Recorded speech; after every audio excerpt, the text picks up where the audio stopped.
Heavy is the head that has to manage all of this. Hey everyone, welcome back to my channel. We're now incentivized to buy what we already buy. Fumbling through college had me building. I also got some done on the other side. And that was right around, I would say, May, maybe, right before renewing the lease for this property. Welcome to the channel, Martha. Thank you for having me here. Oh, I was going to say, I am getting up there in age, I'll tell you what. Bills paid by other people, life was never this good. I had to step back, knowing that it's... Hey everyone, welcome back to the channel. So the topic today is, is it better to love your job, or is it better to just make as much money as possible? And to be honest, it truly depends on your situation. I've already spoiled the video, so I'm not going to ask you to like, I'm not going to ask you to comment. Just hit that subscribe button if you enjoy what I'm about to say. So when I first got started out, I was actively engaged in finances, trying to get as much money as possible. So when I got with Amazon as an area manager, it was all about that next level, that next level, that next level, the bonuses, everything, the pay package, whatever it was. How do we get to the next stop? Performance, top tier, speed, top tier, quality, top tier. We're just pushing on everybody together, one team, one unit. I was so involved with my team. I knew everyone's life, even outside of work, what was going on and how to best improve us as a team. My attrition was spectacular, 97.3% with 102 associates. And then I actually promoted 5 people within 8 months, which was unbelievable. But I will say that it was a brand new facility, so there was a lot of room for growth and promotions as well. Now, with that being said, I will also state that I was in a new city, a new state. I was renting an apartment, starting to do grown man things for the first time. And what that came with was understanding, okay, I need to continue to sustain myself. And once I was able to sustain myself, once I was able to buy properties, once I was able to get enough cushion in the bank accounts, then I was able to start to pivot a little bit to a bigger financial bag. So now I wanted even more money, and that led me to the restaurant industry. While in the restaurant industry, I was a general manager of a Tim Hortons running that restaurant. I actually had a lot more personal interactions now with customers. And so I enjoyed that. I enjoyed speaking to customers, making sure they're okay, helping them with their day, and getting off to work, especially early in the morning. So 4 a.m., 5 a.m., you're already up, you're already working. It reminds me so much of the Army, the military life that I lived, where you would be up at 4 a.m. already, ready for roll call and ready to get going. And so it taught me already, oh, whoa, I gotta be up super early because I have so much to do. I have so much life to live. I have so much to give to the world. And so that giving feeling, that made me feel success early on a day. That was a good starter for the day, just to feel success right off the bat. And so then we push on to when I started to live for me and not just for money, right? Living for me and not just for money brought me to Chase Bank as a home lending advisor, which they're actually calling me now to go back to that role. But I just don't think that financially that role supports me now. And so this is where the topic of love versus finance really comes into play, because I actually loved my role at Chase Bank. I absolutely did. As a home lending advisor, talking about mortgages, lending, things like that. Super, super cool. Super, super cool. Absolutely loved it. And it was very unfortunate that they had a round of layoffs, and I was a part of that. And so, you know, as I moved on in my career, I did find another job that I absolutely liked a lot. Wasn't the industry that I was familiar with, but it was something that I was educated in. And so when I gave it a shot, I automatically fell in love. The people were great.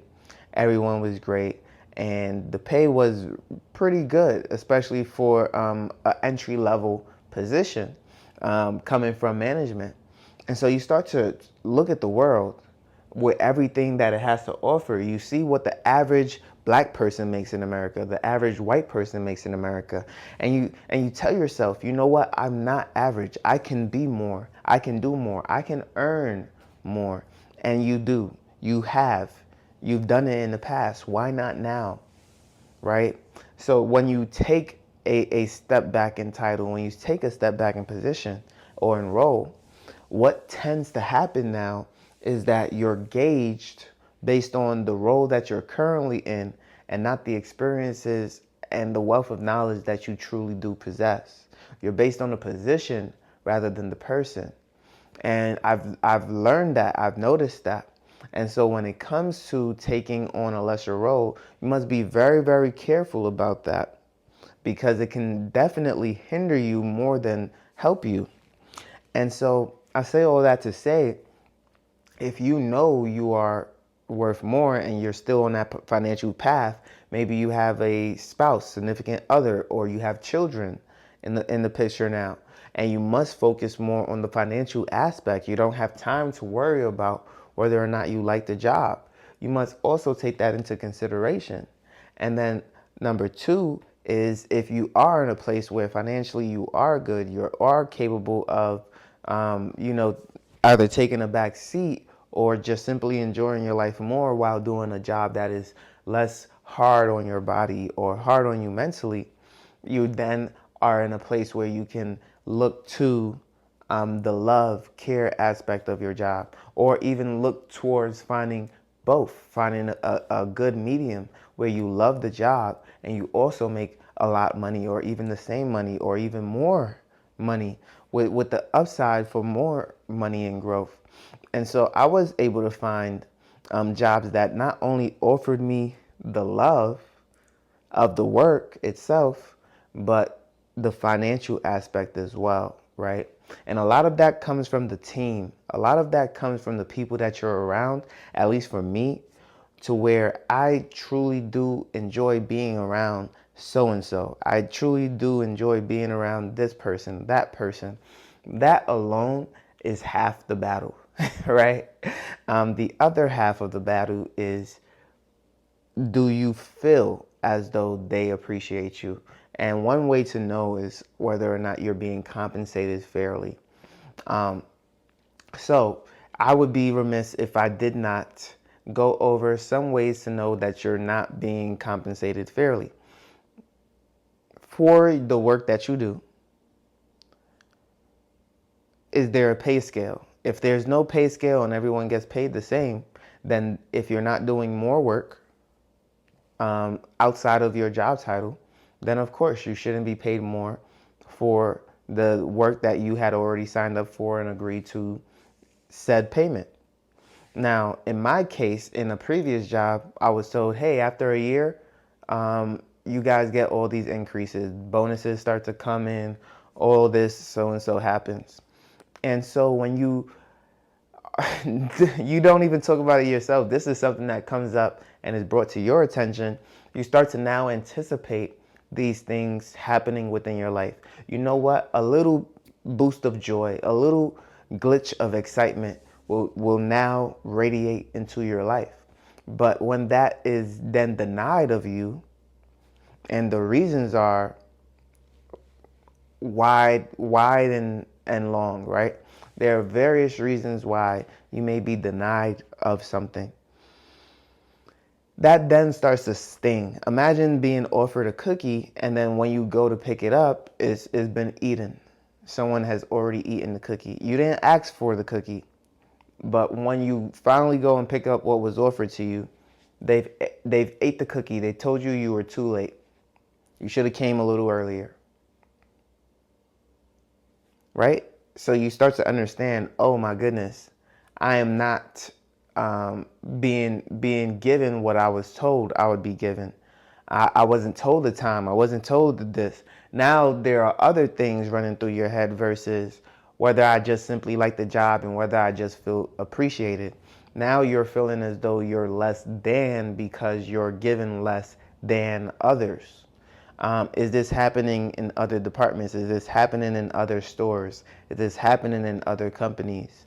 I don't know, but I would now want to find out because of how I've been treated very recently. And again, this is just third-party talk, but it leads down that path of, am I ready to accept what is before me, or am I ready to accept other opportunities that will better impact my life? Now, we've heard of quiet quitting. We've heard of quiet vacationing, which is apparently a thing now. And quiet quitting, for those of you who don't know, is when people would essentially get another job, work that job while at another job, and then quit the other job eventually if they could no longer do the two. This is mostly for tech roles and things like that, especially if it's in different time frames. But some people would be doing these same jobs on the clock while doing another job as well. So they'll be doing 8 a.m. to 5 p.m. and another 9 a.m. to 6 p.m. all in the same day. So they were getting 2 paychecks at the same time, which is shocking. I mean, absolutely shocking.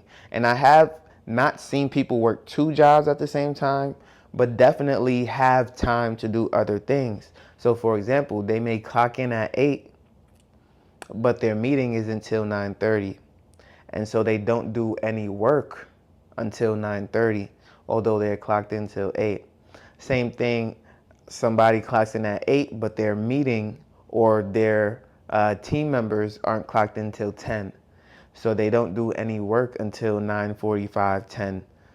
And obviously these are specific jobs, but I've seen 2 different companies that have allowed this, just based on the workers and how they work, I guess. But it shows that I've personally worked for online companies that are solely based on a customer interaction via devices and over the phone. And I can tell you that the way we're monitored is a lot different in a lot of the companies that I've worked with, where you actually have to be on the phone with the customers. You actually have to have a time where you're clocked in. If you're not clocked in for like 5 or so minutes, it'll actually show that you're logged off on certain companies. And now this is not for every company. Certain companies you can be in a not ready status or this and that. But there are other companies where there's only ready and break, right? And if you're not in break, then you should be in ready. So again, it's all a mix of things. But to answer your question about Chase, I was actually on the fence about even calling for the interview. I still haven't called them now to interview for that role, because I know if I did call them, I would absolutely get the role. I've already done the role previously, and I'm sure they're looking for someone with experience to get back into that position. So the reason why I haven't accepted that role with Chase is because I already have so many opportunities at my disposal, and it may be wrong to turn that down. It may be wrong to not look at the future and then revert back to the past. Although I loved working with Chase and working for Chase, it was fun, it was exciting. I had plenty of friends there, and the opportunities are endless in terms of education and other routes that you can definitely take. So that is something that you can also look at. What are the benefits? What are, the positives of the role? And how does that benefit me in the long run, right? Those are the things that you can also look at and look into to see whether or not it is best for you. But with that being said, I hope you all love this video. I hope you subscribe to the channel. We have hit over 1,000 subscribers. We're trying to get to 10,000. So let me know in the comment section down below if you have any questions or concerns, and I will be more than happy to address them. And I will see you on the next one. Peace.